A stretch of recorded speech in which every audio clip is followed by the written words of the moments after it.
శ్రీమాత్రే నమ. జై గురు దత్తాత్రేయ నమ. ఈ వీడియోలో మనం కన్యారాశి వారికి యోగించే దశలు ఏమిటి అన్నది పరిశీలిద్దాం. అంటే సాధారణంగా కన్యారాశి వారికి వీళ్ళకి ఎంతో కొంత జ్యోతిష్యపరమైనటువంటి నాలెడ్జ్ అది ఉంటుంది. ఎక్కువగా ఈ శాస్త్రాన్ని ఫాలో అవ్వడం కూడా కన్యారాశి వారికి ఒక ఇంట్రెస్ట్గా కలిగి ఉంటారు.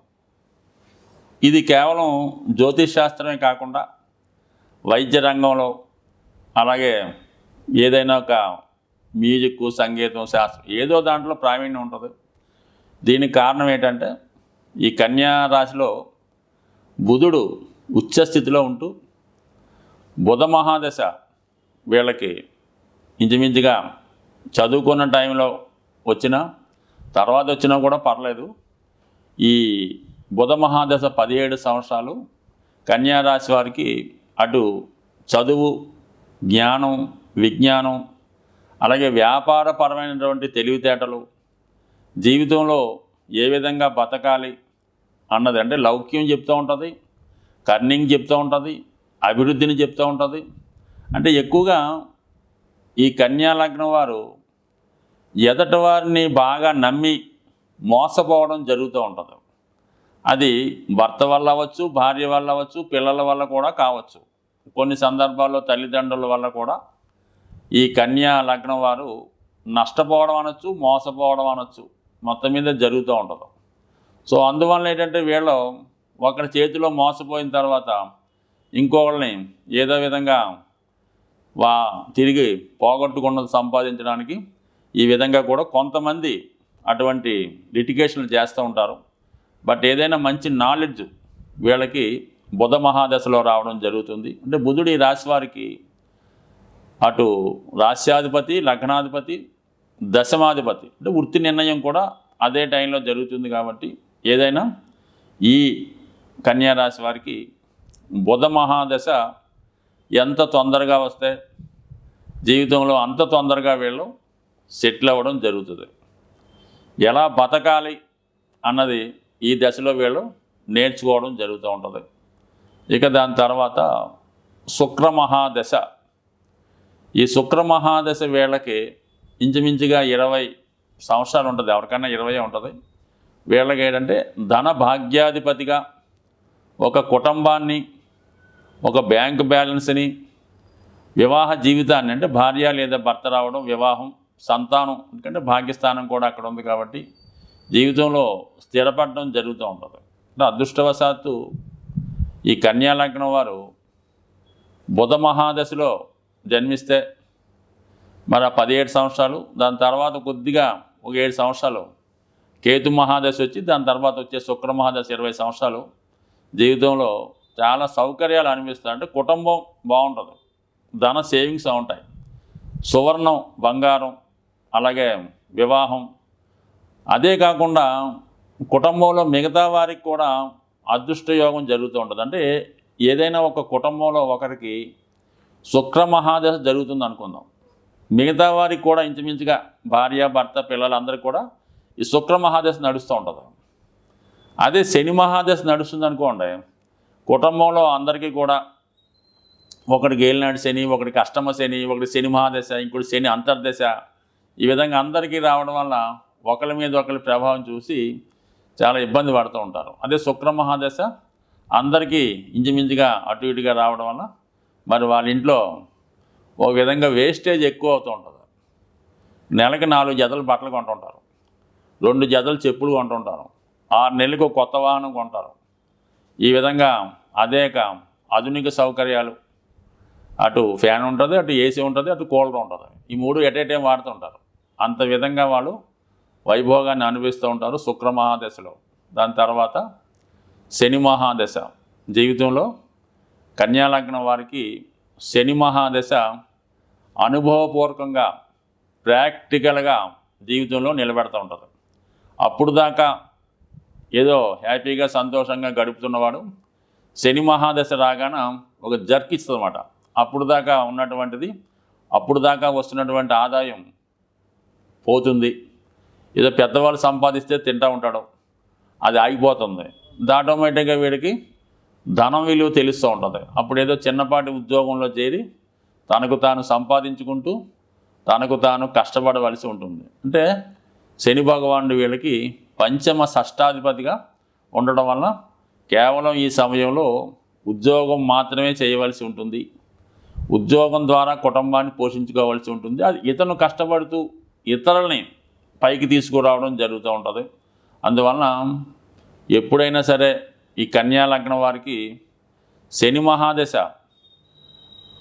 తొందరగా వస్తే వీళ్ళు తొందరగా సెటిల్ అవ్వడం జరుగుతుంది. దాని తర్వాత వచ్చే మహాదశలు వీళ్ళకి, అంటే శని మహాదశ ఈ 19 సంవత్సరాలు అయిపోయింది అనుకుంటాం, ఇమీడియట్గా వచ్చే బుధ మహాదశ మరి కన్యా రాశి వారికి లగ్నాధిపతిగా 17 సంవత్సరాలు బ్రహ్మాండమైన లైఫ్ ఇచ్చేస్తుంది. దాని తర్వాత వచ్చే కేతు 7 సంవత్సరాల మధ్యలో కొద్దిగా ఇంటర్వెల్ ఇచ్చినా మళ్ళా వచ్చే 20 సంవత్సరాలు జీవితాంతం, ఇంకా మొత్తం 37 సంవత్సరాలు మరి వాళ్ళ యొక్క ఎంత గొప్పగా ఉంటుందో అది వాళ్ళు అనుభవించిన వాళ్ళు తెలుస్తూ ఉంటుంది. బట్ ఏదైనా అల్ప సంతోషులు మాట, చిన్నదానికే బాగా సంతోషించే జాతకులు కన్యారాశి వారు. ఎక్కువగా వీళ్ళకి సినిమా పరిశ్రమ, చార్టెడ్ అకౌంటెంట్స్, న్యాయశాఖ, విద్యాశాఖల్లో బాగా రాణించగలుగుతున్నారు. బుధ మహాదశ జరుగుతున్నప్పుడు ఈ కన్యా లగ్నం వారు విద్యకు సంబంధించినటువంటి, అంటే వ్యాపారం అనకూడదు కానీ ఏదో స్కూలో, పాఠశాల, కాలేజీ పెట్టుకుంటే బ్రహ్మాండంగా దానికి పేరు వస్తుంది. 10 మందికి విద్యాదానం చేసే విధంగా ఈ బుధ మహాదశ వీళ్ళకి యోగిస్తుంది. ఇంకా ఈ 3 ఉపయోగించినప్పుడు రాహు కూడా వీళ్ళకి బ్రహ్మాండంగా ఉపయోగిస్తాడు, 6వ స్థానాధిపతిగా.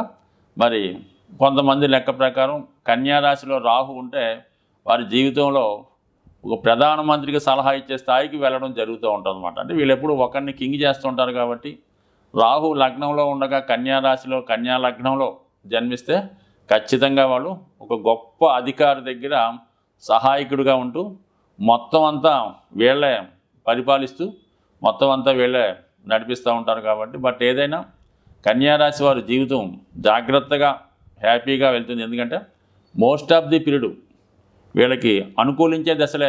శని 19, రాహు 18, శుక్రుడు 20, బుధుడు 17.